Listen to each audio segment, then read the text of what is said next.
ធានក្រុមហ៊ុនគ្រាន់តែទៅបន្ទប់ទឹកមួយផ្លែនឹកស្មានមិនដល់ថាបានប្រទេសឃើញបរិសុទ្ធនៅចំពោះមុខគឺជាប្អូនប្រុសបង្កើតដែលបាត់ខ្លួនអស់ជាច្រើនឆ្នាំបងប្អូនទាំងពីរអ្នកក្រោយពីបានស្គាល់គ្នាក៏គ្នាស្រែកយំដល់ឃើញប្អូនប្រុសត្រូវគ្រួសារសួររំលឹកបំពេញយ៉ាងខ្លាំងបងប្រុសបានប្រាជ្ញាថានឹងទាមទារយុត្តិធម៌ឲ្យប្អូនប្រុសវិញការពិតកាលពីពួកគេនៅក្មេងប្អូនប្រុសចង់ញ៉ាំដំឡូងដុតនៅតាមផ្លូវបងប្រុសក៏ឆ្លៀតពេលអ្នកបើកបរចូលបន្ទប់ទឹកលើចុះពីឡានទៅទិញដំឡូងដុតឲ្យប្អូនប្រុសតែអ្នកបើកបរដែលមិនដឹងរឿងក៏បើកឡានចេញទៅបាត់ចាប់តាំងពីពេលនោះមកប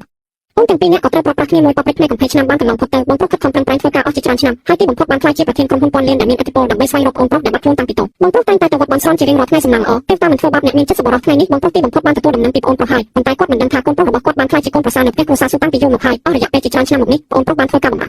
ើគ្រួសារស៊ូដោយកូនដោយកបីមិនត្រឹមតែត្រូវបង្ខំឲ្យបង្កើតកម្មវិធីឲ្យក្រុមហ៊ុនស៊ូរាល់ថ្ងៃទេថែមទាំងតែងតែត្រូវម្ដាយក្មេកនិងប្អូនថ្លៃប្រុសជាប្រមាថហើយថែមទាំងត្រូវប្រពន្ធក្បត់ចិត្តទៀតផងប្អូនប្រុសក៏បានយកបន្តិចម្ដងថាប្រពន្ធមិនស្រឡាញ់គាត់ទេការនៅជាមួយគាត់គឺដើម្បីតែផលប្រយោជន៍តែប៉ុណ្ណោះដូច្នេះគាត់ក៏សម្រេចចិត្តសុំលែងលះប្រពន្ធភ្លាមប៉ុន្តែពេលនេះជាពេលវេលាសំខាន់ដែលក្រុមហ៊ុនរបស់ប្រពន្ធត្រូវចុះបញ្ជីពីខុននាងមិនត្រឹមតែមិនយកព្រមទេថែមទាំងឲ្យប្អូនប្រុសរបស់នាងវាគាត់មួយប្រោទៀតផងនៅថ្ងៃបន្ទាប់ប្រពន្ធបានរៀបចំពិធីជប់លៀងវិនិយោគមួយហើយបានយកឈុតអាវធំមួយមកឲ្យប្តី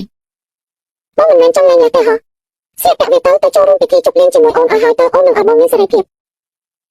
ម្យ៉ាងវិញទៀតបងប្រុសរបស់បរិសុទ្ធនោះក៏ទទួលបានការអញ្ជើញពីគ្រួសារស៊ូផងដែរនៅពេលដែលដឹងថាប្អូនប្រុសត្រូវបានគេធ្វើបាបនៅផ្ទះគ្រួសារស៊ូគាត់បានប្រាជ្ញាថានឹងធ្វើឲ្យគ្រួសារស៊ូសំណើទង្វើរបស់ខ្លួនឲ្យប្អូនប្រុសវិញមកចូលរួមពិធីជប់លៀងរបស់ប្រពន្ធតែមិនបានស្លៀកពាក់ឈុតដែលនាងឲ្យនោះទេការពិតឈុតរបស់គាត់ត្រូវបានប្អូនថ្លៃប្រុសដណ្ដើមយកតាំងពីយប់មិញការធ្វើបែបនេះគឺដើម្បីតែធ្វើឲ្យបរិសុទ្ធនោះអាម៉ាស់មុខនៅក្នុងពិធីនេះតែប៉ុណ្ណោះនៅពិធីជប់លៀងម្ដាយក្មេកបានយកស្រាក្រហមជិះលើមុខគាត់ហើយប្អូនថ្លៃប្រុសក៏សើចចំអកថាគាត់ចេះតែតង់ស៊ីរបស់ប្រពន្ធរបស់គាត់ថែមទាំងគិតថាគាត់គួរឲ្យខ្មាស់គេហើយចង់ដេញគាត់ចេញពីផងប្អូនប្រុសត្រូវបានគេធ្វើបាបដោយអ្នកគ្រប់គ្នានៅក្នុងពិធីឯបងប្រុសរបស់គាត់វិញបានឃើញទស្សនវិជ្ជាទាំងអស់នេះគាត់បានប្រាជ្ញាថានឹងសងសឹកឲ្យប្អូនប្រុសហើយធ្វើឲ្យគ្រួសារស៊ូទូរំនៅការជិះចាប់ម្យ៉ាងវិញទៀតប្អូនប្រុសក្រោយពីត្រូវគេធ្វើបាបក៏បានទៅបន្ទប់ទឹកសម្អាតខោអោតែម្នាក់ឯងដោយក្តីសោកសៅមិននឹកស្មានដល់ពេលនោះបងប្រុសរបស់គាត់ក៏បានបង្ហាញខ្លួននៅពីក្រោយគាត់ពេលដែលអ្នកទាំងពីរមកគ្នាភ្លាមក៏បានស្គាល់អត្តសញ្ញាណរបស់គ្នាទៅវិញទៅមកបងប្អូនទាំងពីរអ្នកក៏អគ្នាដែលក្តីរំភើបត្រេកអរដែលបានជួបគ្នាឡើងវិញពេលឃើញប្អូនប្រុសត្រូវបានគ្រួសារស៊ូរំលោភបំពានយ៉ាងខ្លាំងបងប្រុសក៏ខឹងយ៉ាងខ្លាំងដូច្នេះគាត់ក៏ដូរខោអាវជាមួយប្អូនប្រុសភ្លាមហើយប្រញាប់ទៅពិធីជប់លៀងដើម្បីបង្រៀនមេរៀនដល់គ្រួសារម្ដាយក្មេកដែលមិនចេះខ្លាចស្លាប់នោះពេលនឹកឃើញដល់ការធ្វើបាបដែលប្អូនប្រុសបានរងគ្រោះនៅផ្ទះប្រធានក្រុមហ៊ុនបានសម្រេចចិត្តថានឹងមិនលើកលែងឲ្យពួកគេឡើយឲ្យប្អូនថ្លៃប្រុសនិងម្ដាយក្មេកនៅមិនទាន់ពេញចិត្តនឹងអាកប្បកិរិយារបស់ប្អូនប្រុសថ្ងៃនេះនៅឡើយដូច្នេះនាងក៏ឲ្យកូនស្រីរបស់នាងបង្រៀនមេរៀនឲ្យបរិសុទ្ធ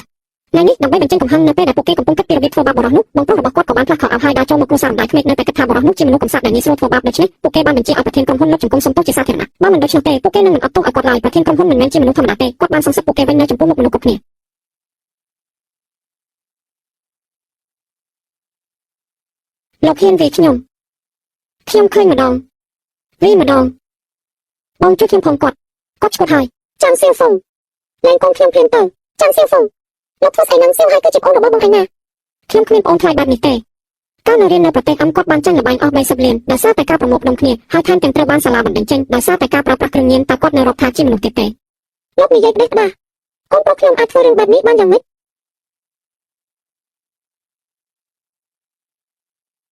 ៉េចខ្ញុំនិយាយមិនទាន់ចប់ទេស៊ូហើយសាលា Royal Academy of Country លិខិតបញ្ជាក់ការចូលរៀននេះទិញក្នុងតម្លៃ8លានមែនទេបន្ទុកធ្លាក់ក្នុងប្រតិចារិកពិន្ទុនេះច្រើនជាងចំនួនដងដែលស៊ូហើយត្រូវគេចាប់ទៀតខ្លាញ់បន្លំសញ្ញាបត្រចូលធ្វើការជាអ្នកគ្រប់គ្រងជាន់ខ្ពស់នៅក្រុមហ៊ុនស៊ូពិតជាប្អូនល្អរបស់បងស្រីឯមែនស៊ូហើយរឿងនេះយ៉ាងម៉េចហើយអូនមិនមែនប្រាប់បងថាអូនរៀនចប់ដោយជោគជ័យទើបបងប្រកបក្រុមហ៊ុនឲ្យកូនទេហ៎អូនហ៊ានបោកបងស្រីគាត់និយាយផ្ដេសផ្ដាស់ខ្ញុំមិនបានធ្វើទេបងគាត់មិនជួយបងឯងគ្រប់គ្រងក្រុមហ៊ុនទេគាត់ដឹងថាខ្លួនគាត់គ្មានសង្ឃឹមនឹងទទួលមរតកក្រុមហ៊ុនស៊ូទេរាល់ថ្ងៃគាត់គិតតែពីរបៀបទៅតាក់ទងស្រីអ្នកមានប្រមាណឆ្នាំនេះបើមិនមែនខ្ញុំជួយទ្រទ្រង់ក្រុមហ៊ុនស៊ូទេក្រុមហ៊ុនស៊ូរបស់ពួកអ្នករំតាំងពីយូរហើយយីបាយយើងជាម្ចាស់ភាគហ៊ុនរបស់ក្រុមហ៊ុនណាដល់ពេលនោះបើដោយសារបងប្អូននាងធ្វើឲ្យប៉ះពាល់ដល់ការចុះបញ្ជីភាគហ៊ុនរបស់ក្រុមហ៊ុនយើងនឹងមិនលើកលែងឲ្យនាងទេស៊ូហើយពេលនេះជាពេលវេលាសំខាន់ដែលក្រុមហ៊ុនរបស់បងត្រូវចុះបញ្ជីភាគហ៊ុនក្នុងនាមជាអ្នកគ្រប់គ្រងជាន់ខ្ពស់មិនអនុញ្ញាតឲ្យមានរឿងអាស្រូវណាមួយកើតឡើងឡើយត្រឡប់ទៅវិញទៅគិតពិចារណាពីកំហុសបើគ្មានការអនុញ្ញាតពីបងទេហាមចេញពីផ្ទះបងស្រីបងមិនអាចធ្វើបែបនេះដាក់ខ្ញុំទេពិតជាសម្ដែងរឿងល្ខោនដ៏ល្អមួយដែលសិទ្ធិរដ្ឋបំផ្លាញញាតិមិត្តប៉ុន្តែរឿងនេះមិនទាន់ចប់ទេចាងសៀវហ្វុងលោកហ៊ានធ្វើបែបនេះដាក់យើងលោកប្រយ័ត្នខ្លួនទៅខ្ញុំនឹងធ្វើឲ្យលោកមិនអាចរស់នៅក្នុងទីក្រុងស៊ីពេលនេះបានទេជ្រុលពេកនេះបើប្រៀបធៀបនឹងការដែលអ្នកមីងចិញ្ចឹមកំឡោះម៉ូដែលនៅបាវាខុសគ្នាឆ្ងាយណាស់លោកនិយាយផ្ដេសផ្ដាស់ខ្ញុំអាចធ្វើរឿងបែបនេះបានយ៉ាងម៉េច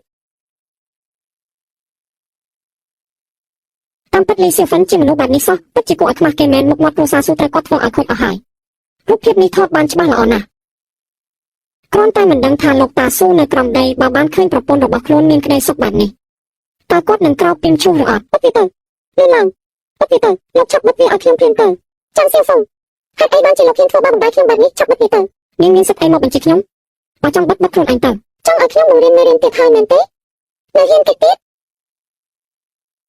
តគ្រាន់តែនាងហ៊ានវាខ្ញុំលោកហ៊ានវាខ្ញុំវាហើយត្រូវការរថ្ងៃទៀតឬនាងនិយាយមកបើខ្ញុំយកភស្តុតាងទាំងអស់នេះទៅប្រកល់ឲ្យគេតើក្រុមហ៊ុនស៊ូអាចចុះបញ្ជីភាគហ៊ុនបានដោយជោគជ័យទេលោកហ៊ានស៊ើបអង្កេតខ្ញុំស៊ើបអង្កេតនាងហើយយ៉ាងម៉េចខ្ញុំចង់ឲ្យនាងឃើញថាខ្លួនឯងគួរឲ្យខ្ទន់បណ្ណាក្បាល អ្វីវៈឆ្អឹងបាក់ជាច្រើនកន្លែងនេះជាអ្វីដែលនាងបណ្ដេតបណ្ដោយឲ្យស៊ូហៃធ្វើមកលើខ្ញុំប្រមាណឆ្នាំនេះនាងកំពុងតែប៉ុនប៉ងមនុស្សជាតិហើយនេះឯណាជាប្តីប្រពន្ធនេះច្បាស់ជាសត្រូវហើយនេះវាចូលពេកហើយចាំសៀវហ្វុងលោកឈ្មោះហើយមែនទេខាងវិនិយោគចិត្តមកដល់ហើយពេលនេះលោកបំផ្លាញផែនការចុះបញ្ជីពាក្យខុនរបស់ខ្ញុំហើយខ្ញុំមិនលើកលែងឲ្យលោកទេនាងមិនលើកលែងឲ្យខ្ញុំអូខ្ញុំភ្លេចប្រាប់នាងខាងវិនិយោគដែលនាងនិយាយនោះនឹងមិនមកទេព្រោះខ្ញុំបានប្រកល់ភស្តុតាងទាំងនេះឲ្យខាងវិនិយោគនិងប៉ូលីសហើយគ្រួសារស៊ូរបស់ពួកនាងចាំតែខ្សែធំទៅលោកស្រីស៊ូខាងវិនិយោគទាំងអស់បានដកទុនវិញអស់ហើយក្រុមហ៊ុនស៊ូមិនអាចចុះបញ្ជីពាក្យខុនបានទេតម្លៃពាក្យខុនរបស់ក្រុមហ៊ុនបានធ្លាក់ចុះដល់កម្រិតទាបបំផុតហើយនាងថាម៉េចនេះអាចទៅរួចយ៉ាងម៉េចស៊ូហៃតាមការត្រួតពិនិត្យអ្នកស្រីចុកសង្ស័យពីបទហិង្សាក្នុងគ្រួសារនិងការធ្វើទារុណកម្មដោយចិត្តណាសូមអញ្ជើញទៅជាមួយពួកយើងមិនមែនទេបងជួយខ្ញុំផងខ្ញុំមិនចង់ជាប់គុកទេចាំសៀវហ្វុងគ្រួសារស៊ូរបស់ខ្ញុំនឹងមិនលើកលែងឲ្យលោកទេមិនលើកលែងឲ្យខ្ញុំចាប់តាំងពីពេលដែលគ្រួសារស៊ូរបស់អ្នកនាងចាប់ផ្ដើមធ្វើបាបខ្ញុំមកគ្រួសារស៊ូគឺចប់ហើយជប់ភ្លាមវ៉ាងជូនដំណឹងដល់ខាងវិនិយោគទាំងអស់នៅទីក្រុងស៊ីប៉ៃថាអ្នកណាហ៊ានវិនិយោគលើគម្រោងរបស់ក្រុមហ៊ុនស៊ូគឺស្មើនឹងជាស្ទើររបស់ខ្ញុំនឹងបិទផ្លូវក្រុមហ៊ុនស៊ូចាលោកម្ចាស់បងប្រុសខ្ញុំមិនអីទេគ្រាន់តែផ្ទះរបស់គ្រួសារស៊ូនោះជាមរតកដែលឪពុកបន្សល់ទុកឲ្យគឺមកពីខ្ញុំជឿពាក្យភូតភររបស់គ្រួសារស៊ូទើបខ្ញុំផ្ទះនោះឲ្យស៊ូយាប៉ៃគឺដូចជាចិញ្ចឹមខ្លានៅក្នុងផ្ទះសៀវហ្វុងកុំបារម្ភអីផ្ទះនោះបងនឹងទៅយកមកវិញឲ្យឯងមិនត្រឹមតែផ្ទះទេការជិះចាប់ដែលឯងបានរងគ្រោះប្រហែលឆ្នាំនេះបងនឹងឲ្យពួកគេសងទាំងដើមទាំងការ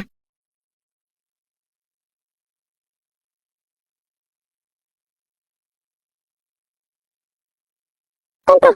មិនអីទេឬមិនអីទេអ្នកមីងកុំបារម្ភអីមានខ្ញុំនៅទីនេះអាចមានរឿងអីទៅជីយ៉ានថ្ងៃនេះអរគុណលោកដែលបានធានាបងប្រុសខ្ញុំឲ្យនៅក្រៅឃុំហើយរឿងការចុះបញ្ជីពាក្យខុនរបស់ក្រុមហ៊ុនស៊ូក៏ត្រូវរំខានលោកដែរយាប៉ៃអារម្មណ៍ដែលខ្ញុំមានចំពោះនាងក៏ដឹងដែររឿងរបស់នាងមិនមែនជារឿងរបស់ខ្ញុំទេចំណែកឯចាងសៀវហ្វុងនោះពីថ្ងៃមុនគាត់ហ៊ានធ្វើបែបនេះដាក់នាងខ្ញុំនឹងធ្វើឲ្យគាត់លុបជង្គង់សុំការអភ័យទោសពីនាងឡូដូច្នេះខ្ញុំចង់ឲ្យគាត់រស់នៅឲ្យវេទនាជាងស្លាប់